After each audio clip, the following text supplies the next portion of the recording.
Hello friends, welcome back to my channel ഷാസ് learning. ഈ വീഡിയോയിൽ നമ്മൾ ഡിസ്കസ് ചെയ്യാൻ പോകുന്നത് ഒരു ഇന്നത്തെ മലയാളം വർക്ക്ഷീറ്റാണ്.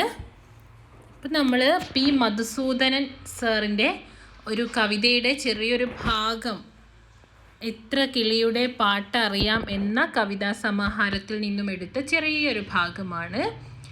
പറഞ്ഞു നോക്കുക വെറുതെ നിങ്ങൾക്കെത്ര കിളിയുടെ പാട്ടറിയാം, എത്ര മരത്തിൻ തണലറിയാം, എത്ര പുഴയുടെ കുളിരറിയാം, എത്ര പഴത്തിൻ രുചിയറിയാം, എത്ര പൂവിൻ മണമറിയാം.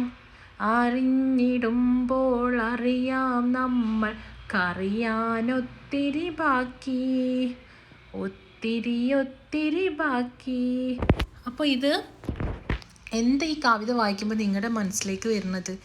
നമുക്കറിയാം, ഫസ്റ്റ് തന്നെ നമ്മുടെ മനസ്സിലേക്ക് വരുന്നത് നമ്മുടെ ചുറ്റുഭാഗത്തുമുള്ള ഒരുപാട് കാര്യങ്ങളെക്കുറിച്ച്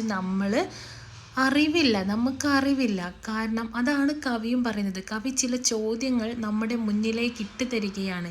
നിങ്ങൾ ജീവിക്കുന്ന അറ്റ്ലീസ്റ്റ് ഈ പ്രപഞ്ചത്തിലുള്ളത് പോട്ടെ, നിങ്ങളുടെ സംസ്ഥാനത്ത് എല്ലാം പോട്ടെ, നിങ്ങൾ ജീവിക്കുന്ന ചുറ്റുപാടിലുമുള്ള എത്ര കിളികളുടെ പാട്ട് നിങ്ങൾക്ക് തിരിച്ചറിയാൻ കഴിയും? എത്ര മരങ്ങളെക്കുറിച്ച് നിങ്ങൾക്കറിയാം, എത്ര പുഴകളെക്കുറിച്ച് നിങ്ങൾക്കറിയാം, എത്ര പഴങ്ങളുടെ രുചികൾ നിങ്ങൾക്കറിയാം, എത്ര പൂവിൻ്റെ മണം നിങ്ങൾക്കറിയാം. ഇതൊക്കെ നിങ്ങൾ ചിന്തിക്കുന്ന സമയത്താണ് നിങ്ങൾക്ക് മനസ്സിലാകുന്നത് എന്ത്? നിങ്ങൾക്കൊന്നും അറിയില്ല, നിങ്ങൾ അറിയാൻ ഇനിയും ഒരുപാട് കാര്യങ്ങൾ ബാക്കിയുണ്ട്. ഓക്കെ, അപ്പോൾ അതാണ് ഇവിടെ സാറ് പി മധുസൂദനൻ എന്ന കവി നമ്മുടെ ഉള്ളിലേക്ക് ഇട്ട് തരുന്ന ചോദ്യങ്ങൾ.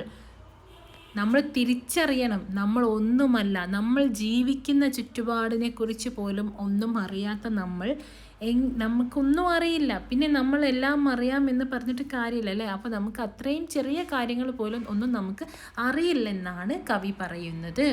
ഇനി നമ്മൾ ഇതിനൊരു ആസ്വാദനക്കുറിപ്പ് എഴുതി നോക്കാൻ പോവുകയാണ്. ആസ്വാദനക്കുറിപ്പ് എഴുതുന്ന സമയത്ത് ആദ്യം വേണ്ടത് കവി പരിചയമാണ്.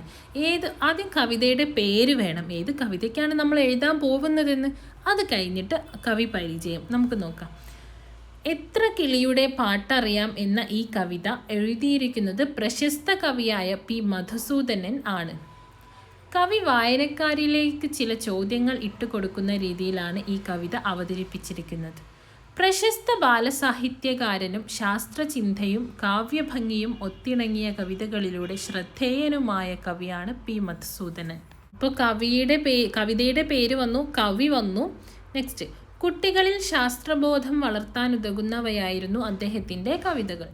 പ്രപഞ്ചവും കാലവും അതിനുമപ്പുറം എന്താണ്, മുക്കുറ്റിപ്പൂവിനെ ആകാശം, ഞാൻ ഇവിടെയുണ്ട്, ഭൂമി പാടുന്ന ശീലകൾ മുതലായവയാണ് അദ്ദേഹത്തിൻ്റെ പ്രധാന കൃതികൾ. കേരള ബാലസാഹിത്യ ഇൻസ്റ്റിറ്റ്യൂട്ട് പുരസ്കാരം, അബുദാബി ശക്തി അവാർഡ് ഉൾപ്പെടെ മറ്റു നിരവധി പുരസ്കാരങ്ങളും അദ്ദേഹം നേടിയിട്ടുണ്ട്. ഇത്രയും എഴുതണമെന്നില്ല, അവസാനത്തെ പാരഗ്രാഫ് നിങ്ങൾക്ക് വേണമെങ്കിൽ കട്ട് ചെയ്യാം. നമ്മുടെ അറിവ് വളരെ കുറവാണെന്നും ഇനിയും എത്രയോ കാര്യങ്ങൾ നാം അറിയേണ്ടതുണ്ടെന്നും കവി നമ്മെ ഓർമ്മിപ്പിക്കുന്നു. നമ്മുടെ അറിവിൻ്റെ ആകാശം വലുതാക്കാൻ ശ്രമിക്കുകയാണ് ഈ സുന്ദരമായ ഈ ലോകത്ത് എത്ര കിളിയെ, എത്ര പഴങ്ങളുടെ, എത്ര പൂവിനെ കുറിച്ച് നമുക്കറിയാം. കവിത വായിക്കുമ്പോൾ തിരിച്ചറിയും നമുക്ക് ഇനിയും ഏറെ അറിയാനുണ്ടെന്ന്. അറിയാൻ പ്രകൃതിയുമായി അടുക്കണം. കവിതയിലെ ഓരോ ചോദ്യവും വന്നു തറക്കുന്നത് വായനക്കാരൻ്റെ മനസ്സിലാണ്.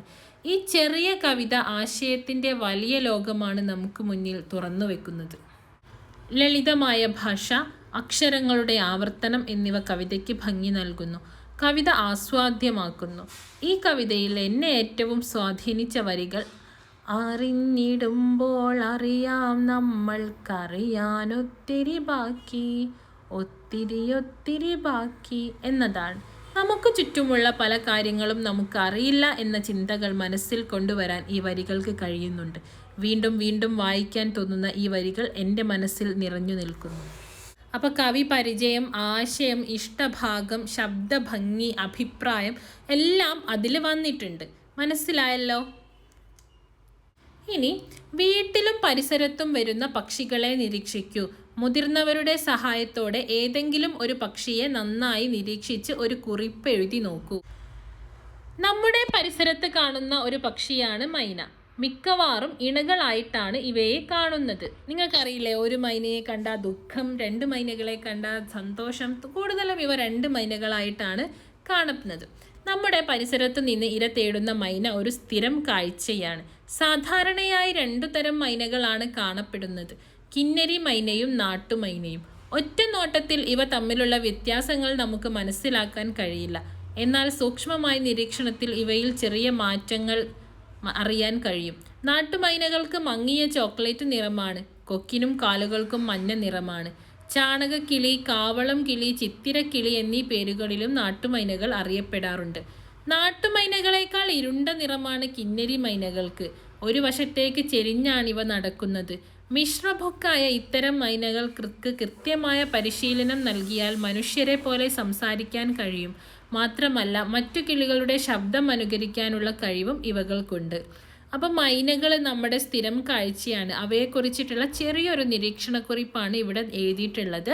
അപ്പം നിങ്ങൾക്ക് തത്തയെക്കുറിച്ച് എഴുതാം, കാക്കയെക്കുറിച്ച് എഴുതാം, ഏത് പക്ഷിയെക്കുറിച്ച് വേണമെങ്കിലും, ചെമ്പോത്ത്, മരം കൊത്തി, ഏത് പക്ഷിനെക്കുറിച്ച് വേണമെങ്കിലും നിങ്ങൾക്ക് എഴുതാം. ഓക്കെ ഡിയേഴ്സ്, അപ്പോൾ ഈ 2 പ്രവർത്തനമാണ് പ്രധാനമായും ഇന്ന് ചെയ്യാൻ പറഞ്ഞിട്ടുള്ളത്. അപ്പോൾ എല്ലാവരും ആക്ടിവിറ്റീസ് കംപ്ലീറ്റ് ചെയ്യുക. Okay, thank you.